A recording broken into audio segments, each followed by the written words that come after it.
You do. You sound excellent. Okay, I'm recording right now. How do I sound? Do I sound like my normal self, or do I sound You like sound a little muted, I would say is the right word. Like a little, your dynamic range is lower.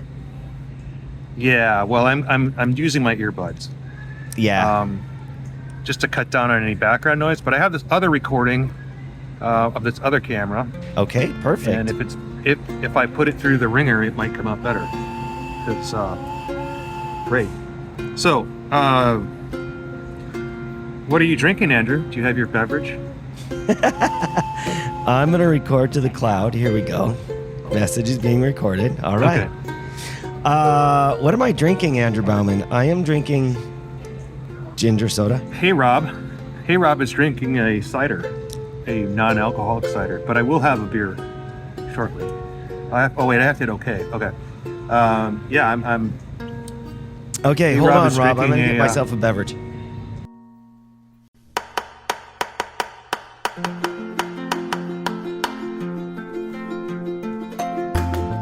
Arizona is a wildly beautiful place, brimming with over 100 brewing companies. I'm Rob Fulmer, the Executive Director of the Arizona Craft Brewers Guild. I'm joined by Deputy Director Andrew Bauman. Together we cover the state, bringing you the best of what's happening at our breweries and beyond. Welcome to Arizona Beer Frontier. So since I can't have my computer in front of me and also have a microphone in front of me, I had to put a microphone arm over from the chair because obviously we can't clamp anything to this table. It's pretty cool. I know. It's pretty neat. We are the unclampable. Yeah. Yes. It's All right, still, well, it's very, very janky, but it's working. Yeah, well, you ought to see what this looks like on the backside here. Let me tell you. I got every piece of equipment out of my bag. It's just sitting here, you know. As happens, sure. I've seen you. I've got to get the red tint out of this because everything's under a red umbrella. True. I mean, this is supposed to be black and white. Yeah. Wow. Hey, hey, Rob. Andrew Bauman, what are you drinking? I got myself a Copper State IPA from Huss Brewing Company. Oh, I set aside some beverages for you. Do you not recall? I did. Actually, I took one home yesterday. I did my stuff early, and then I went and watched Dead Men Don't Wear Plaid with my father. And we shared one of the beers from Smeltertown. I have the other one, though, which I'm saving for us, like when you're back, because it's a lager. Okay, I can already tell that we're going to have to just use the Zoom as a reference because you dropped out a little bit there. So not a big deal because we have backups at fail safes. And, Anyway, we have backups. I'm having a non-alcoholic cider. It is from Cosmic Apples, which you can get everywhere in America these days now. But that was the pride of the Pike Market, I guess. And this is with lavender, which they also grow here. So a lavender, very nice cider. I've actually had a couple ciders on this trip. So sounds great. But I did set aside some beverage from you because I stopped at Smeltertown before I left to Seattle, and we should probably talk about where you're sitting, the grand opening. Well, no, we should just start from the start, which is Friday. Thursday I drove up to Flagstaff to bring our equipment from Baja Beer Fest from Tucson all the way up to Flagstaff because it's been sitting in my car for an entire month or a week. That is a long time. I drove up. You can sit out here, enjoy life, I'm sorry, there's a tour going by here. Kind of being distracted. I drove up put some posters down for our big event, Real Wild and Woody. And I don't remember if it was on the way up or on the way back. You told me that Vulture Peak Brewing in Wickenburg was going to be open. They open at 3:00 on Friday. Yeah, so I was like, I'll be there. But as it turns out, I was there like at 6:00, not 3:00, because I went with some intention to the new Sedona Base Camp tap room. It is closer to, well, it's on the side of town that the Coffee Pot Road Oak Creek tap room and brewery is. If you're only familiar with the Tlaquepaque restaurant, there's another brewery in Oak Creek. So it's on, I guess that would be the west side of town. It's closer to the wineries out that way. And definitely off that main tourist strip. Right, and it's, I don't know, 15, 20 minutes from Cottonwood. But anyway, it's a beautiful patio. It's got a nice tap room. Super modern looking, but with lots of rock features. I'll throw some pictures up on the video if you're watching it on the video. But they did a really good job on that. They have apple trees that they're trying to cultivate in the shade. So cool. And that's a part of the country that can support it, Sedona area, because they do get cold enough for the tree to go dormant. And then I went to Smelter Town and talked to Alan, with the owners, and they said they had a spectacular March, super busy. They have a festival coming up, I think this weekend, the 18th maybe. There was a wine festival in town too last weekend.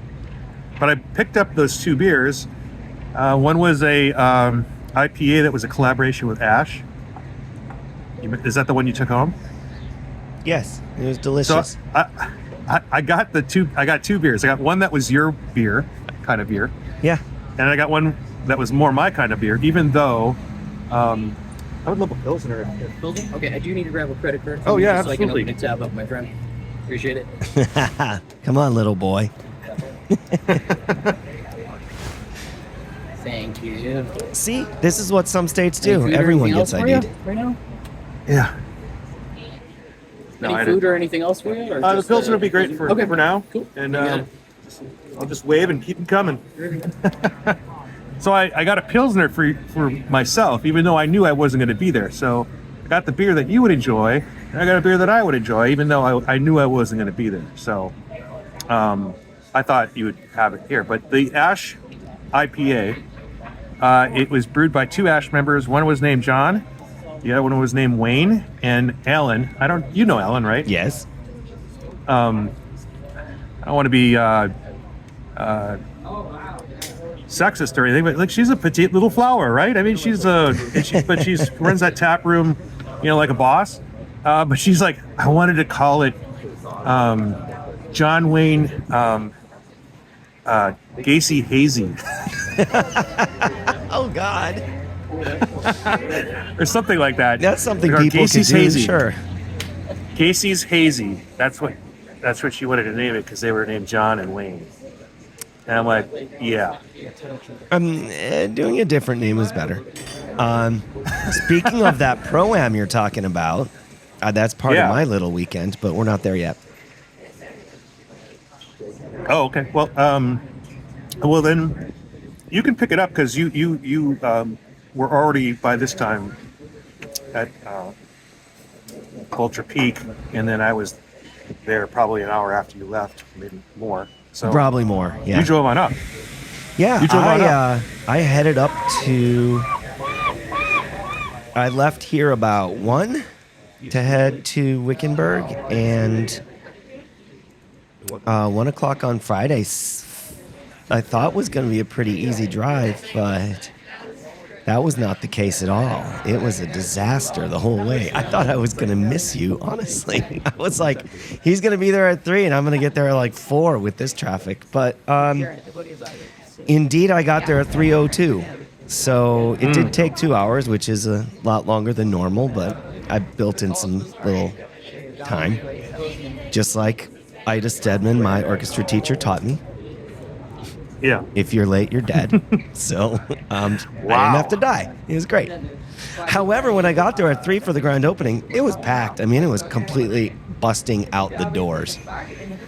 Yeah, that's a small tap room. And we should explain that we had toured maybe a couple times the location that they originally wanted to be, which is kitty corner across the street from where we hold Wickenburg Oktoberfest. And, it had a nice area between some buildings, but we shouldn't really pump that up too much because that kind of all fell through due to the landlord not really wanting to put power on the building or something to that effect. Yeah. So they had to relocate, and I said, congratulations. No, a lot of businesses would not survive that. A lot of them would have just said, never mind, I'm out of here. Right. But they persevered, and I heard that you gave the speech, and I saw the sign presented. I did give the speech. We took some pictures. We didn't get a video, and they were so busy. Here's the thing about a busy brewery. It doesn't get slower if you interrupt them for 30 seconds. It's just the same amount of busy, just push back 30 seconds. That's all. So, it was very cute. The dad, the owner, Bryce? Shoot. He was there. Son. Yep. And then the 2 grandsons were doing some bussing tables and washing dishes, and they're like 13 and 15. And it was just the cutest thing. Yeah, that was still happening when I was there. The whole town came out to cheer him on. They had 2 food trucks. It was great. Yeah, it is a smaller place than they had wanted, but the important thing is they're making beer, and they have the community support, and they will grow together. And if you're intending on going, for a while it might be packed. There's not a lot of seating, and they weren't able to get their extension of premise. They're permanent. They want to do a permanent patio structure. They weren't able to get the temporary, so might be a little bit before things sort of settle down to whatever's regular, but it's a good problem to have, right? They opened with at least 10 beers on draft. Yeah. So that was and they cool. already had 5 or 6 in the works. So they sent me a picture of our guild sign posted. It's right between the window looking at the brewery and the door into the brewery. And sent me a picture and said, now it's officially official. Thought that was nice. Oh boy. Where are you, Rob? I'm at Old Stove Brewing, and they have several locations. This is right next to Pike Market. It's right on the water. I can see a Ferris wheel. I can see shipping. I'll just throw some B-roll up. I could see both the stadiums. I could see I think it's Mount Rainier, snow-peaked. There's some snow on the Cascades behind me. It's quite a scene. And these tables are public tables, but they can serve beer on them. So that's why I was able to sort of camp out here before they opened. So it's a great joint. I'm gonna adjust this camera. Lovely. I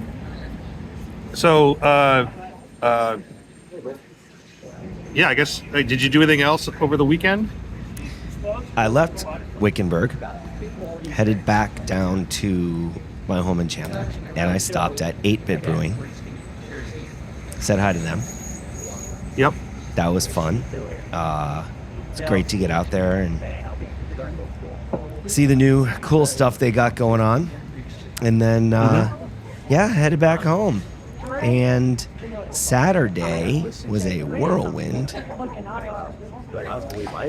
Went to Fibber McGee's in the morning to watch the Tottenham Hotspurs beat Burnley, who just got relegated. Oh geez.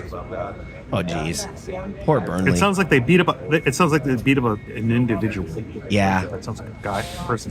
They're out of the league now. That's such a bummer. Oh. But that was cool. I had a Guinness 0.0, as one does at 7 o'clock in the morning when you want beer, but you have a long day. Then Bonnie took an Uber over and met me there, and we headed over to the Ash Clubhouse. At the Ash Clubhouse, they were doing the Pro-Am judging. They had 3 tables with 4 judges each, judging home brewer and pro brewer collaboration beers. Nice. Yeah. I suppose you spun them up on our competition, got them all excited about it. Got them all excited, gave them a little bit of swag, as one does. They have their... Is it a dinner tonight? Is it just an awards thing? I'm not sure. That clubhouse is looking swanky. It is. And it's super affordable to be a member, even if you're just a booster, even if you are homebrew adjacent, right? I tell you what, they support all the breweries so much.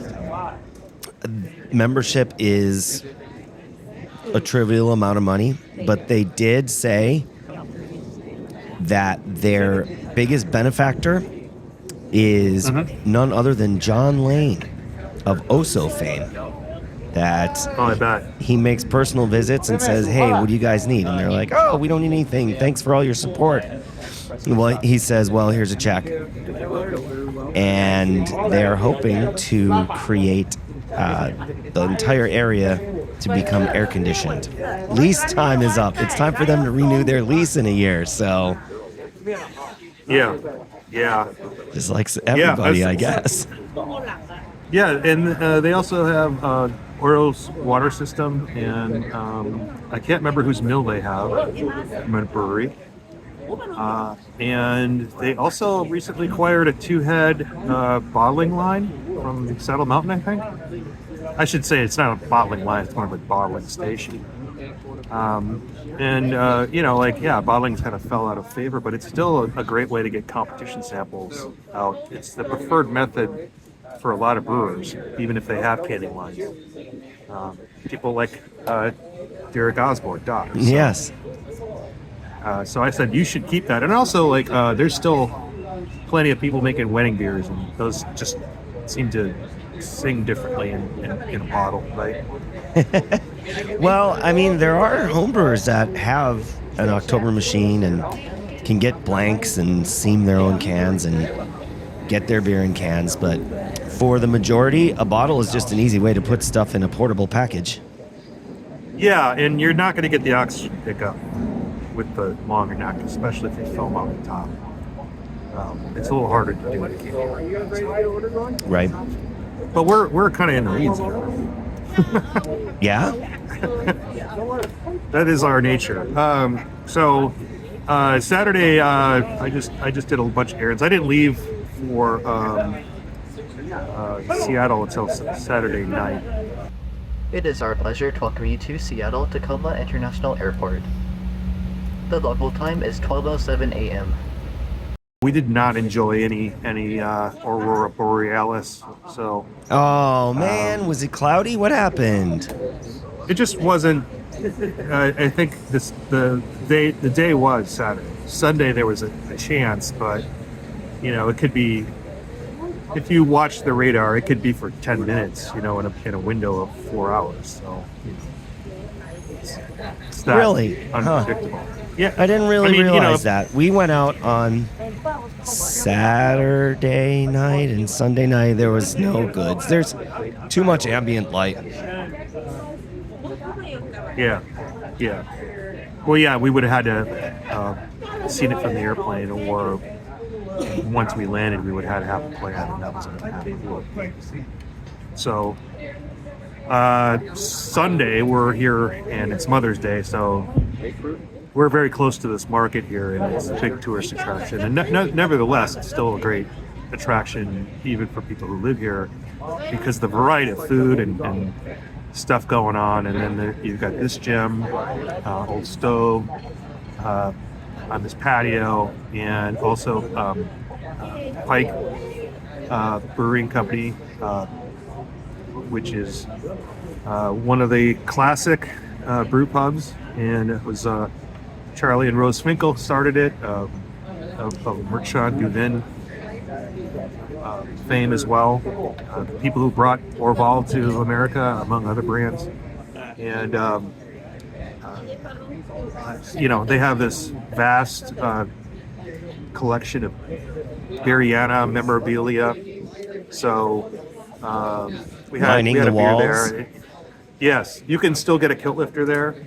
And I do want to have Andy Ingram on sometime to tell the story about how they had to settle with a couple breweries who had kilt lifter in their name before they went out with their acquisition by ABI. But it's a great story. I don't know if he's said it anywhere on podcasts or anything, but maybe he has. So we need to see if we can book that sometime. But this town was just nuts, and the Ubers were like through the roof, as you can imagine. The price on an Uber on Sunday, Mother's Day, and the weather is just amazingly beautiful, sunny. 75 degrees. So, yeah. Wow. So we ended up going to, Brenda is here at work, but she has cousins here, and we hung out with them, and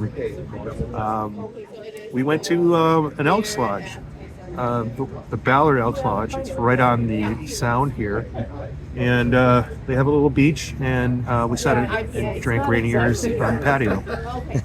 So, yeah.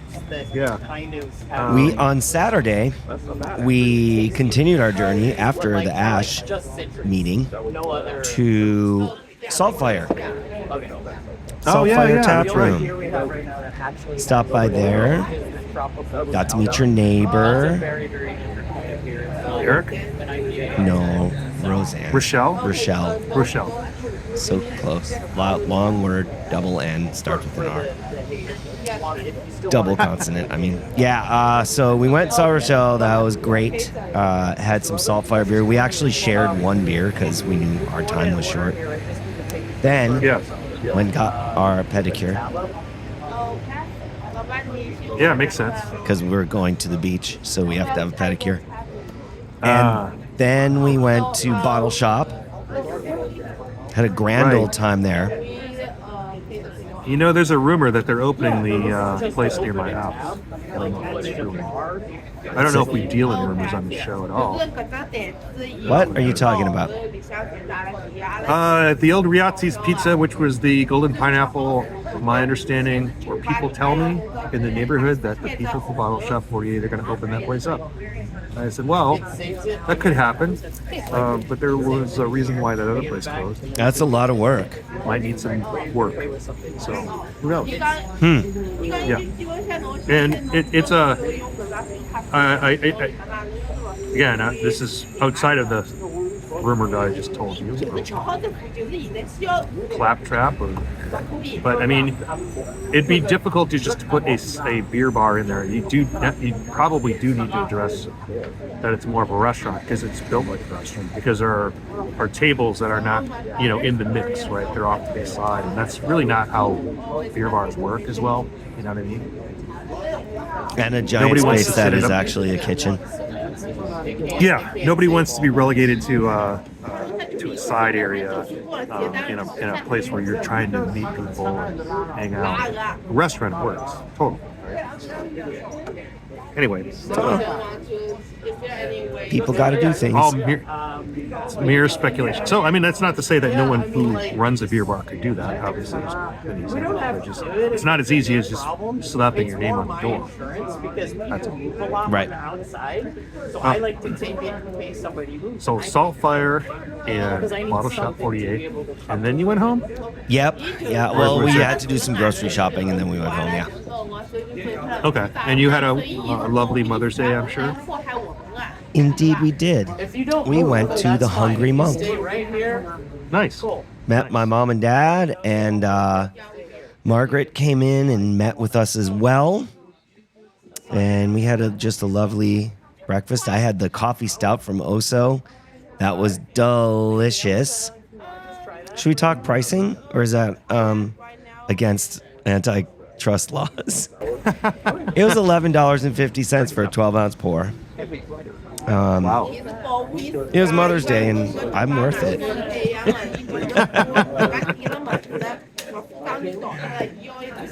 Yeah, I had an $11 cider here yesterday. I went to the Shilling Tap Room, which is right near the Fremont Troll. If you're familiar with that area, the Troll, under the bridge. I just kind of happened by it as I was walking point to point, and I had this delicious Basque-style cider, which I believe there was a little bit of Brett in it or something, or at least it was very naturally fermented. Had a nice yeast character, but that was an $11 glass. Like of all the ciders that I would look at and go, oh, that looks really good, and then all of a sudden I get this thing shot. Well, I did it knowing when I ordered it, so it's fine. Yeah. Everyone had a great time, and then went back to the house. Margaret came over, Joe came over, we played some games. Yeah. I got an Oculus for my birthday, Rob. Oculus Quest 2 goggle thing. So are you a chronic oculator or just... I'm a chronic oculator. So I've messed with it a couple times. Yeah. I purchased, well, games are expensive, by the way. I purchased I'm just going to sit here like this while I'm talking. Yeah. I purchased a program to help me refresh my Spanish skills before we go to Rocky Point. Uh-huh. It seems that's kind of foolish because everyone speaks English down there. Yeah. But I did take Spanish in high school and have had the opportunity throughout my career to use it. So it's not like I don't know it, but remembering some things and new things. So having that thing on your face is going to help you speak Spanish better? Or? It's kind of cool, honestly. Like you go in and you pick up an object, and then you can use your different triggers. Oh, God. I lost my glasses for a second. You can use your little triggers, and they'll tell you what the word is, and it has speech recognition, and you can re-say it, and if you're using the correct word, the correct pronunciation and accent and all kinds of things, and it'll either check you off on knowing that word or not. And it's gamified with the more words you know, the more color comes back to the island, and then the people start coming back, and you can interact with them, but first you have to get your basic words down. Yeah, it's pretty cool.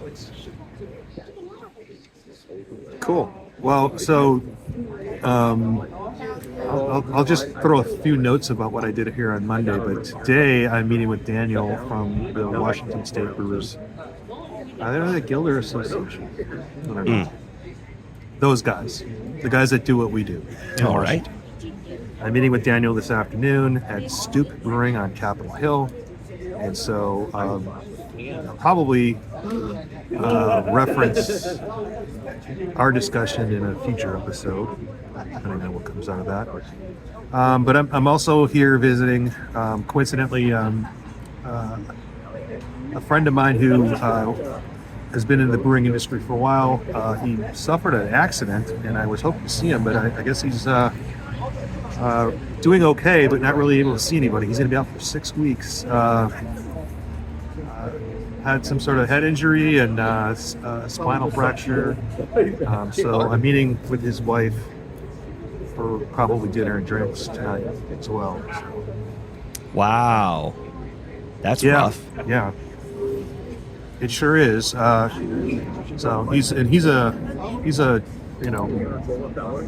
everything that you would want in this industry in terms of, knowing so many people, having so many connections, telling many stories. Was an owner of a brewery for a while. Worked at several breweries. Worked with some of the very influential brewers here in Seattle.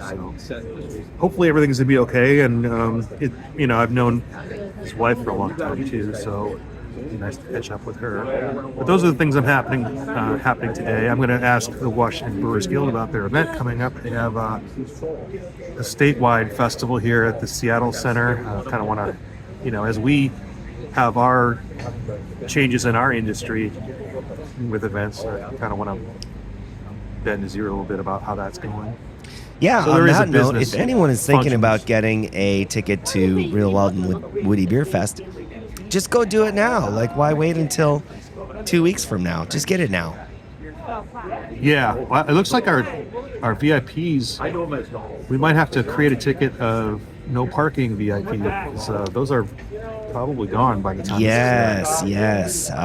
There's very few GA tickets sold, and everyone that bought a GA has been hitting me up to, please upgrade me. I need to figure that out. Yeah. So, yeah. Yeah, so I think we might have to do that. It's different kind of ticket. But we could talk about that offline. But yesterday, I ended my night later than I wanted to. Shocking. I went to I don't know if it's really a dive bar. It's considered a dive bar by some, but I went to this place called Hattie's Hat. And it has a long history. It's 120 years old, I think. It started out as kind of a supper club, and they still serve breakfast all day and lunch and dinner. They typically are open from 10 to 2 a.m. So they have craft beers there. They have obviously divey beers, and but it's a food menu. It's kind of a rock and roll place. But last night in the back room there was a circle of bluegrass players that were they weren't performing. They were just jamming. They had been together for 2 or 3 years, and people came and people left. They would just go around the circle, and that person would pick a song, and they would flesh it out. It was good. It was they kind of waved me in, so I was really the only person watching them the whole time. And it was just cool to see a different group of people collaborating, like our industry, kind of. It just was a sort of, an analogy to what we're going through. And, they were poking fun at each other. And it was just a great little scene. And, to go somewhere on Monday night when a lot of restaurants are closed, after 9, have, a full menu and eat meatloaf and mashed potatoes and collard greens, and then have a few beers and watch a bluegrass band. I mean, it's really cool. Pretty solid, yeah. So we got a train going by now. Oh. So my other big check-off item, because I went to this brewery that had a sort of a captured sushi truck and sushi area, and you order off this kiosk. In my building is a pizza machine, like a vending machine. So I'm gonna get a late night vending machine pizza. I will try to. All right, report back if you can. That sounds interesting. I mean, if you could put if you could just post one of those up in a brewery, all of a sudden there's a food solution for you. Right? Yeah, I don't know. It seems like a clean solution, but who knows? It's in a hotel, so it's not like it's driving traffic, right? It's not like it's an attraction to. So it must be more utilitarian than just a gadgety sort of hype thing, Sure. That's the kind of thing you put in somewhere to like if you're Las Vegas, you put in the automated robotic cocktail thing. No one knows what it is, and everybody walks by. Everyone walks by, looks, and goes, ugh. What the hell's that? But hey, you got the pizza. That's a different thing. Totally different. Let's see. Well, I talked to a chemical manufacturer as an allied member yesterday. Talked to some QA analytics, which is actually way more than that. It's sanitation system kind of organization today. Putting together a newsletter. Got a lot going on. It's pretty great. Yeah. And I've been working on our election documents and putting together an orientation for new nominees to spell out what next year is going to be. That's something that we haven't done. So we hope to spin up this new board that will be coming into effect in the summer very early. So I'm working on that this afternoon. But I'll tell you what, man, sun is shining. I'm probably going to order some food here. But I think we should just kind of cut this at the 35-minute mark or so, because it's going to take me a little bit more effort to upload this in a janky Wi-Fi situation than normally would. So I have to get your files. I have to get my files together. And, I say I won't add a lot of stuff, but I already promised I was going to throw some pictures up and some B-roll. So why don't we just say goodbye, and I'll spin you up on Daniel's conversation tomorrow. And we can see if that's worthy of another show, or we need to move on to the next week. Cool. Great. All right, Rob. Well, have a good time there. Don't let the wind blow you away. I don't know what's going on. It's gorgeous, right? This is beautiful. Yeah, it is. I see people walking around with jackets. It's crazy. Yeah, I mean, I'm wearing the long sleeves and jacket just because I can. Exactly. But I'll get with you later this afternoon. All right. Hey, it's not a beer podcast. It's a podcast about beer. Mostly. Got it. Sometimes the cider finds you too. There you go. All right. Cheers. Bye.